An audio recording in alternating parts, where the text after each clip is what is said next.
Olá, meu nome é Bruna Bittencourt, sou jornalista. Bem-vindos a Em Casa TPM 2020. A gente vai discutir agora o futuro da casa, uma conversa oferecida pela Subnil. Talvez a gente nunca tenha passado tanto tempo em casa quanto nos últimos 4 meses de distanciamento social. A pandemia impactou também nossa relação com a arquitetura de uma maneira mais ampla. Após o período de reclusão, será que a gente vai valorizar mais varandas, janelas e terraços? A cozinha vai ter um protagonismo maior na planta de uma casa? O home office será um espaço indispensável? E como essa crise que estamos vivendo vai impactar também a arquitetura das comunidades e os espaços urbanos e coletivos? Para discutir tudo isso, vou conversar com a Nicole Tomasi, arquiteta e mestre em design com ênfase em artesanato, patrimônio e território, e a Gabriela Matos, arquiteta, fundadora do projeto Arquitetas Negras e vice-presidente do Instituto de Arquitetos do Brasil. Meninas, bem-vindas à Casa TPM 2020. Obrigada a você pelo convite. Obrigada também pelo convite.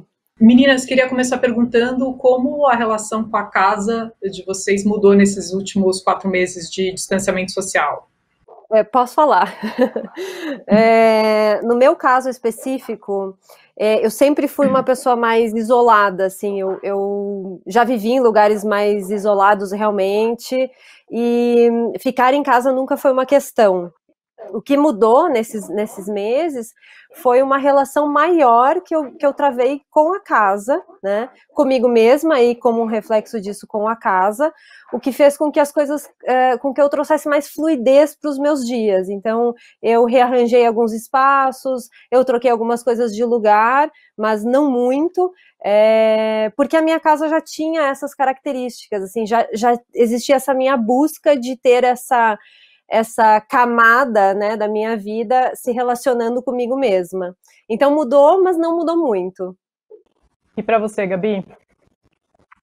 Bom, para mim, eu já tinha uma rotina muito, apesar de eu já praticar o home office, que já tem mais ou menos uns 3 anos, e eu considero que desde que eu virei mãe, desde 2016, eu já tentei instalar uma base de trabalho em casa para poder acompanhar, enfim, o crescimento da minha filha e tudo mais.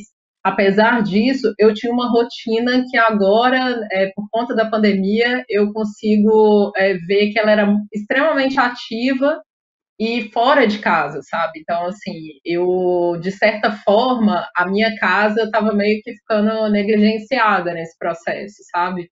Então, na pandemia, eu comecei a observar mais a minha casa, eu comecei, inclusive, a analisar mais até, assim, o contexto urbano que eu estava vivendo, né? Eu vivo no centro de São Paulo, então, assim, eu comecei a analisar mais essa relação da minha casa também nesse contexto, sabe? Então, várias coisas eu comecei a dar valor dentro da minha casa, e outras coisas eu observei também que não funcionam de jeito nenhum.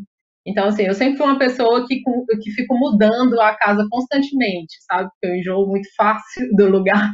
Então, eu sempre tô dando uma cara nova nos lugares. E aí, agora, nesse período, eu me vejo assim, eu já arrumei infiltração, entendeu? Eu já pintei o quarto da minha filha, eu já planejei uma estante na minha sala, sabe assim?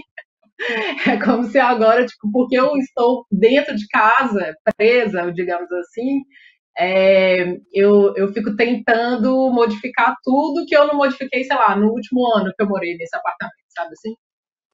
Uhum. Então, e vejo também que vou continuar modificando, né? Porque quanto mais a gente fica na nossa casa, mais a gente observa como a gente se relaciona com as funcionalidades dela, né? Total. Para a gente que não é arquiteta, a gente acaba mudando a casa, imagine para uma arquiteta, né? O perigo é dobrado ainda, né? A reforma não acaba nunca, né? Não. Nicole, a pandemia também foi Você acredita que a pandemia foi uma chance das pessoas se reconectarem de fato com a casa delas, de se apropriarem desses espaços? Porque antes delas a gente passava a maior parte do nosso tempo na rua, trabalhando, e vinha para casa só para dormir e passar algumas horas, e essa equação se inverteu. Como você observa isso? Então, eu acredito muito nisso. Eu acho que a gente se forçou a ficar em casa, né? E a gente tem várias situações que são perceptíveis. Então, a gente tem mais pessoas tentando meditar para se encontrar, mais pessoas cozinhando. Então, a gente se forçou a isso, né? Quem pôde fazer o isolamento, quem pode fazer o isolamento está experimentando isso, e como uma consequência, existe essa reconexão com a casa.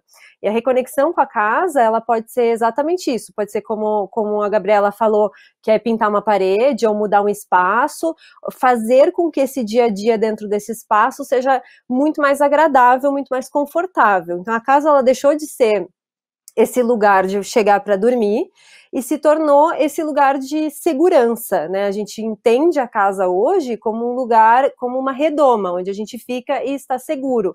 Ela não sofre a interferência externa como quando a gente está fora. Então, obviamente que essa relação com a casa, ela vai mudar cada vez mais, né? A gente não sabe o que vai acontecer, se vai existir um depois como era antes. Eu acredito que não, acho que a gente vai acabar tendo vidas mais híbridas, muito mais em casa e com momentos fora. Então essa casa, ela vai cada vez mais ser uma referência e uma extensão da gente mesmo. E cada vez mais a gente vai ter esse movimento de se encontrar dentro desse espaço. O que você acha, Gabi? Eu concordo total com a Nicole. Eu acho assim que, inclusive, eu tenho visto, assim, recebido mensagens de amigos, de clientes e tal, querendo modificar também o espaço da casa para uma forma também de manter uma certa, como que eu digo, um conforto que mesmo que visual, né, ele acaba impactando na nossa vida diretamente, porque para perder um pouco dessa noção de clausura, né, de estar preso, a gente se apega a cantinhos da casa, né? A gente se apega à varanda, você se apega a uma janela que bate uma iluminação solar melhor, sabe? Então, assim, eu tenho recebido muitas mensagens dessas pessoas querendo também ser protagonistas da mudança desse espaço doméstico, sabe? Gente que às vezes falava assim, nossa, não consigo, não vou nem pintar uma parede, não tenho habilidade manual nenhuma, e agora as pessoas estão mais experimentando isso e se arriscando mais, sabe? Uhum. Porque não é seguro a gente receber agora certos tipos de prestação de serviço e tudo mais em casa. Então, assim, eu acho legal também a pessoa protagonizar isso, sabe? Ela acreditar que com uma orientação profissional ela consegue ela própria também modificar o ambiente dela, sabe? Então, eu acho que essa relação é uma relação muito interessante que tem surgido agora na pandemia e que tomara que fique, sabe? Gabi, você consegue imaginar como a pandemia vai influenciar o futuro da casa? Há prognósticos de que a gente vai valorizar mais janelas, que os apartamentos vão ter mais janelas, os terraços e as varandas vão ser mais valorizados, que as plantas poderão ter com mais frequência home office, ou mesmo as pessoas terão uma mesa de trabalho em casa que antes elas não tinham. A cozinha, que é um espaço que a gente passou muito tempo nos últimos meses, pode ter um protagonismo maior. E também a gente pode passar a valorizar mais apartamentos com plantas maiores, que são os mais antigos, na contramão dos lançamentos imobiliários cada vez com metragens menores. O que você acha disso tudo? Então, Bruna, eu já vinha trabalhando com um nicho de mercado onde meus clientes já preferiam comprar apartamentos mais antigos por conta deles terem espaços mais generosos e a gente conseguir trabalhar melhor, sabe? Dar uma cara mais contemporânea. Mas, bom, e aí, por um lado, que esses apartamentos eles já vinham sendo procurados, eu acho que a pandemia pode acelerar um processo de especulação imobiliária que esses imóveis já vinham sofrendo, sabe? Então, assim, eu acho que tem um lado aí que a gente vai ter que esperar para ver o resultado do mercado, mas que pode ser um lado negativo, analisado assim coletivamente. E eu acho também que, bom, por questões óbvias de isolamento social e de condições de moradia desses apartamentos muito pequenos, de 25, 30 metros quadrados, esses estúdios, Eu acho que por conta dessa questão da gente não conseguir, porque esse tipo de apartamento, ele já levava em consideração que você entraria para dormir nele e fazer pequenas atividades em curtos períodos do tempo, né? Então, assim, você usaria os espaços coletivos do prédio, do condomínio, para poder desenvolver várias atividades. Então, por conta do isolamento social, isso meio que cai por terra, né? Então, eu acho que vai diminuir a procura e a venda, mas a gente vai ter que esperar para ver a análise desse tipo de dado. Mas, bom, eu imagino que vai acontecer isso. E você, Nicole, que prognóstico você faria? Então, eu queria complementar a informação da Gabriela, porque, por outro lado, existem essas pessoas que estão procurando plantas maiores, e a gente encontra isso nas edificações mais antigas, mas, por outro lado, tem pessoas que não estão mais conseguindo manter os seus aluguéis em apartamentos maiores e estão migrando, por necessidade, para espaços menores, com maior aproveitamento. A gente não sabe o que vai acontecer no futuro, se essas pessoas vão usar temporariamente esses espaços menores ou se elas vão se adaptar a isso. Mas, em termos de design, o que a gente observa, né, é que o design apresentou duas correntes dentro da pandemia. A primeira é uma corrente mais próxima da ciência, então, no desenvolvimento de máscaras, de equipamento médico, o design atuando junto à ciência, mas também no desenvolvimento de produtos para o dia a dia, né? Porque é exatamente isso, as pessoas estão em suas casas, muitas vezes elas não têm condição de se mudar, e elas têm essa necessidade de colocar novos objetos, ou elas percebem que elas precisavam de alguma coisa, que seja mais iluminação ou outros mobiliários. Então a gente tem todas essas coisas acontecendo ao mesmo tempo e que não se sabe o que vai acontecer no futuro, né? Então acredito muito mais que esse futuro da casa está acontecendo agora, no presente, porque as modificações maiores estão acontecendo nesses últimos 4 meses, e realmente não tem como ter uma previsão disso num sentido mais longo no tempo. A gente realmente não sabe como as coisas vão se dar, se as pessoas vão se acostumar em ficar em casa, se elas vão passar esse autoconhecimento que elas estão buscando para si também na sua relação com as casas. Então, tem muita coisa aí para a gente observar para ver como vai ser o futuro. A gente sabe que há um grande contingente de pessoas morando em comunidades e dividindo a casa delas com um espaço pequeno com diversos familiares.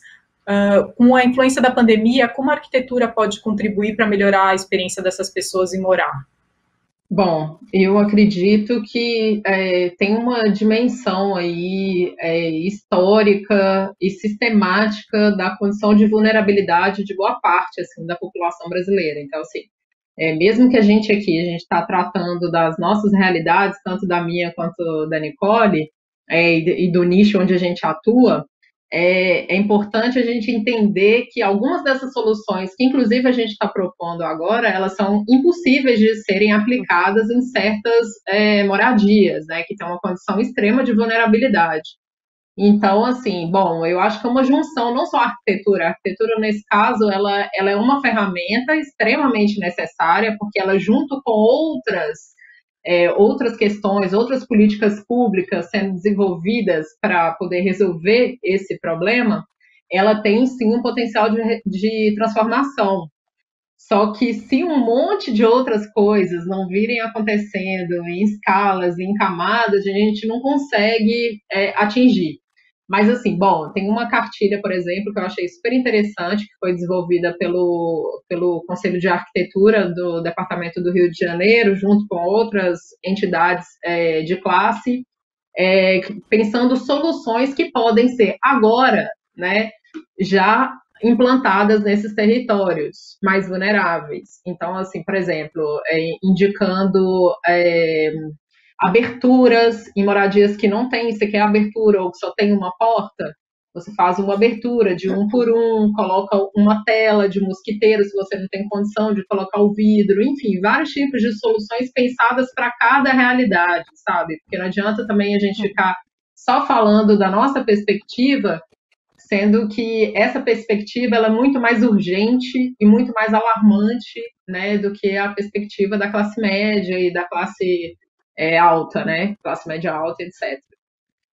Então, acho que é uma junção de forças, sabe? Uma junção de forças para conseguir atingir essa população que mais precisa, né? Em relação aos espaços públicos, será que tudo ficará mais protegido e fechado como shopping centers? Ou serão espaços mais abertos, com mais ventilação, com maior circulação? E há um incentivo também em ciclovias, assim, diversas cidades europeias estão investindo em ciclovias porque a gente sabe que o transporte público apresenta um risco maior de contaminação da Covid. Como vocês imaginam esses espaços coletivos nos próximos meses, nos próximos anos, com a influência da pandemia? Eu vejo que já está influenciando no sentido de que, por exemplo, tem uma situação que apareceu para mim a semana passada de pessoas que estão com problema, que vivem numa casa que não podem abrir as janelas, né? E escritórios que não conseguem abrir as janelas também. Quando a gente traz isso para o espaço público, tudo isso se relaciona, ou deveria se relacionar com o território. Né, a gente acaba importando estilos, né, tanto de design quanto de arquitetura, que criam essas lacunas na vida da gente, que é viver em casas que não se relacionam com o clima, com a temperatura, com a quantidade de chuvas, terrenos que não são drenantes. Então a gente tem todas essas características que, quando a gente traz para o espaço público, elas aparecem também. Então, a gente tem praças que muitas vezes não tem sombreamento, a gente tem espaços de ciclofaixa ou ciclovia que não são respeitados na cidade, e tudo isso são características que a gente precisa revisar e está sendo obrigado a revisar para poder viver melhor. Então, eu acredito que a gente vai ter essa territorialização dos espaços públicos para que eles sejam cada vez mais agradáveis de serem utilizados. O que eu tenho notado nessa questão mais ligada à cidade, assim, a como nós vamos nos relacionar no espaço público, é que, bom, algumas discussões já haviam sendo feitas e, óbvio, como a Nicole disse, elas ainda ficavam muito dentro desse campo de conhecimento da arquitetura e do urbanismo. Mas, por exemplo, a questão da urgência de implantação de ciclofaixas para poder desafogar a questão do transporte público, mais ônibus circulando, enfim, questões, por exemplo, de a cidade ser distribuída de uma forma onde você consegue resolver suas questões de trabalho, de acesso à cultura, de acesso à saúde, num raio onde você desloca de 15 a 20 minutos, sabe? Ou seja, procurar trabalhar perto da sua casa, procurar consumir dos fornecedores locais, todas essas questões, elas já haviam sendo colocadas. Mas agora a gente entende que elas são urgentes. Por quê? Porque elas fazem com que a gente, por exemplo, não contribua para essa aglomeração exacerbada que a gente vive hoje em grandes capitais, por exemplo, como São Paulo, sabe? Você não precisa andar muito, ir lá para o outro lado da cidade para ir no supermercado X, um mega supermercado, sendo que você tem uma feira aqui perto da sua casa, que você, além de não ter que deslocar isso tudo para chegar nesse lugar, você ainda contribui para esse fornecedor local, sabe? Então, assim, todas essas questões elas já haviam sendo colocadas. O que eu consegui identificar mais agora de novas soluções foi que eu acho que essa questão de demarcações, sabe, com fita, cones e tudo mais, isso aí vai ficar cada vez mais frequente para a gente no espaço público, sabe? Demarcações de fila, como a gente já tem visto, sabe? Um X onde cada um vai ficar na fila, sabe? Então, assim, eu acho que essas coisas vão ser muito comuns e elas vão estar no nosso cotidiano daqui para frente.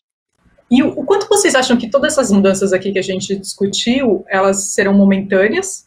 Porque a gente acredita e torce, né? Há um prognóstico de uma vacina para o ano que vem. Mas será que todos esses impactos, essa influência da pandemia na arquitetura serão momentâneos? Serão para daqui um ano ou dois? ou será para daqui uma década que esses impactos vão ficar de fato? O que vocês acham?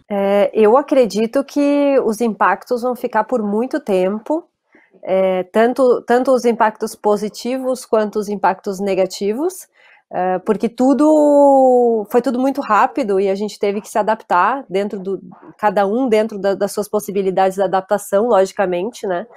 Mas eu acredito que sim, são impactos e mudanças que muitas vão ser absorvidas, né? E as que não forem absorvidas vão mudar, mas elas vão demorar algum tempo para se transformar em outras coisas. Bom, eu espero que algumas questões que foram levantadas agora durante a pandemia, que são muito importantes de serem levantadas, como a questão da precariedade, da vulnerabilidade de uma parcela da população, de uma grande parte da população que está em situação de rua, a questão também em uma noção mais mercadológica de empresas que notaram que não precisam de ter seus funcionários todos da empresa, né, que inclusive esses funcionários, quando podem trabalhar em home office, eles trabalham com mais qualidade, rendem até melhor. Eu gostaria que isso não passasse, sabe, porque eu acho que esses são ganhos da pandemia, sabe? Legal. Agora, a questão dessa coisa da gente ficar preso dentro de casa, a questão dessa população que está mais vulnerável, enfim, isso aí eu gostaria que passasse muito rápido, né, porque é muito triste. Então eu acho que as outras questões todas positivas que foram levantadas, acredito mesmo que não vão passar agora, sabe? Super obrigada pelo papo, acho que foi muito bacana e vai ajudar a gente a viver os próximos meses entre quatro paredes. Obrigada.